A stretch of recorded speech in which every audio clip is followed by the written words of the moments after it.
સંગઠનો છે એ સમાજના ઉત્કર્ષ માટે હોય, સમાજના વિકાસ માટે હોય, સમાજના હક અને અધિકારની લડાઈ લડવા માટે હોય, ત્યારે ક્યાંક ને ક્યાંક દુઃખ સાથે કહેવું પડે છે કે સંગઠનોના હોદ્દાને લઈ અને આપણા સમાજના આગેવાનો કોર્ટમાં જાય, આ મેટર કોર્ટ સુધી પહોંચે એ ખૂબ જ ગંભીર અને દુઃખદ બાબત છે. અને મિત્રો, મારી દ્રષ્ટિએ હું તો વીર માંધાતા કોળી સમાજ સંગઠન ગુજરાતનો પ્રમુખ છું, એટલે અખિલ ભારતીય કોળી સમાજ સંગઠનની સાથે મારે સીધો કોઈ નાતો નથી, પરંતુ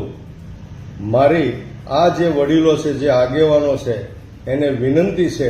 કે ક્યાંક ને ક્યાંક અખિલ ભારતીય કોળી સમાજના નામે, સંગઠનના નામે આમાં સમાજની અંદર રાજનીતિ ન આવે. સમાજની અંદર રાજનીતિ કરવા માટે ઝઘડાઓ કરવામાં ન આવે, કોર્ટ સુધી મેટર ન પહોંચે, એની માટેના તમામ લોકોએ પ્રયત્ન કરવા જોઈએ એવી મારી સૌને વિનંતી છે.